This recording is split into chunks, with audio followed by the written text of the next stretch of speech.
au début de mes études, je voulais être architecte. Malheureusement, j'ai loupé les concours d'entrée et je me suis réorientée vers l'informatique. C'est comme ça que je suis arrivée en Auvergne.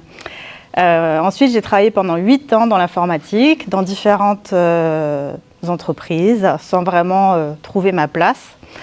Et mon corps, un jour, m'a dit « Bon, là, cette fois, il faut s'arrêter. On va faire un petit point. » Donc, j'en ai profité pour faire un bilan de compétences. Et il est revenu que je voulais travailler de mes mains et que je voulais revenir sur quelque chose de créatif. Donc, mon projet était de devenir décoratrice d'intérieur et peintre en bâtiment. Donc, je me suis formée pendant 2 ans à l'AFPA, en peintre en bâtiment, et à distance en décoratrice d'intérieur. Pendant ce temps-là, j'avais pas vraiment de référence de personnes que je connaissais qui étaient entrepreneurs, parce que mes parents étaient salariés, mes amis étaient salariés. Et donc j'ai rejoint l'AFE, l'Association des femmes entrepreneurs d'Europe, qui m'a permis de mettre un premier pied dans le monde de l'entrepreneuriat.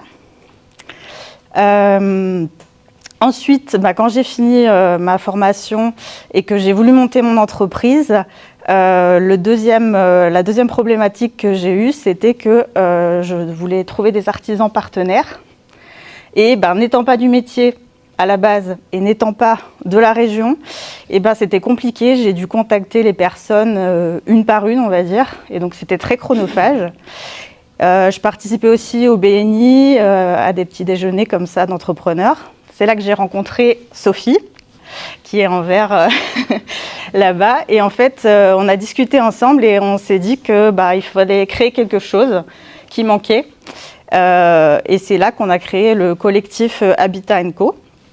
Donc le but en fait de ce collectif, c'est de rassembler des artisans, des professionnels du bâtiment et de l'habitat pour faire des after-work, des apéros, des cafés ou des repas pour pouvoir échanger, réseauter et éventuellement collaborer.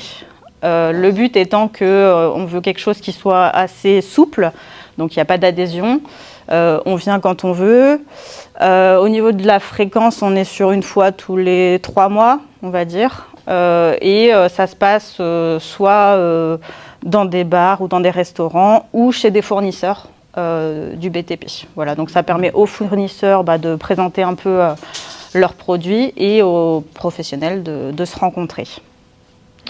Je ne sais pas si j'ai encore un peu de temps. Super. Je voulais aussi parler d'une autre association dont je fais partie, parce que je trouve que c'est vraiment très important de bien s'entourer.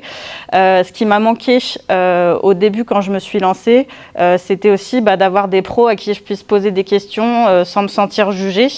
Et donc j'ai découvert une association qui est une association nationale qui s'appelle les Filles du BTP, qui regroupe des professionnels du bâtiment à travers la France, donc vraiment tout métier, de l'architecte vraiment jusqu'à la maçonne, menuisière, voilà.